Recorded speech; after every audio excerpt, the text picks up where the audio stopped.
السلام عليكم ورحمة الله وبركاته. اللهم صل وسلم على سيدنا محمد.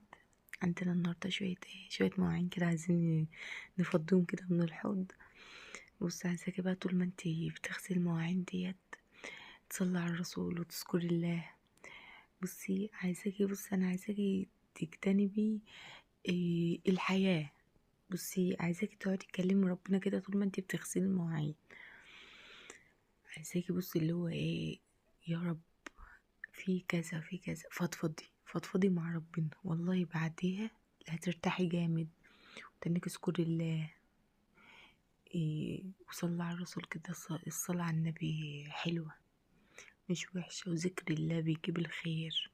تنك اذكري الله كده. عايزين نغسل كده المواعين ونفضي الحوض، عشان عندنا أكلة سمك النهاردة. لازم نغسل الحوض ونفضيه كده، عشان انتوا عارفين ان السمك بيبقى ريحته زفرة، فمش بيبقى عايز حاجة جنبه، لازم نفضي الحوض. زي ما انتوا شايفين كده خلصنا اهوت. نجيب بقى سمكنا ونيجي يلا نغسله بقى، ونغسله كله وننضفه، وهننضفه كله، عشان انا ما بحبش في القشرة اللي بره دي، لان انا هشوي منه، وفي بيشوي منه بس بيسيبوا القشرة اللي بره. لا، انا بنضفه. زي ما انتوا شايفين كده قلبه، الكبده بقى والبطروخ ديت. هعرفكم نعمل بها معانا كده بصلتين حلوين. البصلتين اخد 2 لرز، واحدة للسلطة.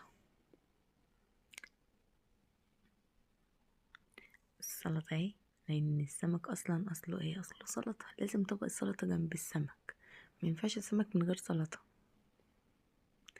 بصلتين اهمت عشان نعمل بهم الرز. هنحمرهم كده، حمرناهم مش هتحرقهم، عشان ناخد اللون، الرز الصيادية الاصلي.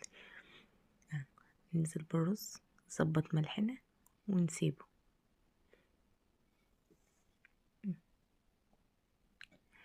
الشماعة نحط على نار هادية الشماعة براحته.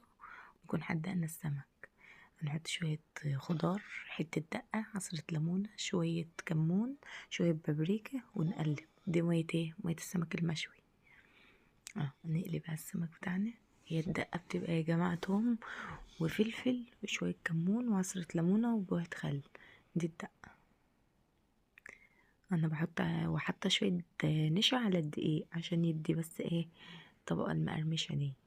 هنقلي شوية الدقيق دولت، وهنحط عليهم حتة دقة ومية، ونعملهم زي خليط الكيكة كده، زي ما انتوا شايفين.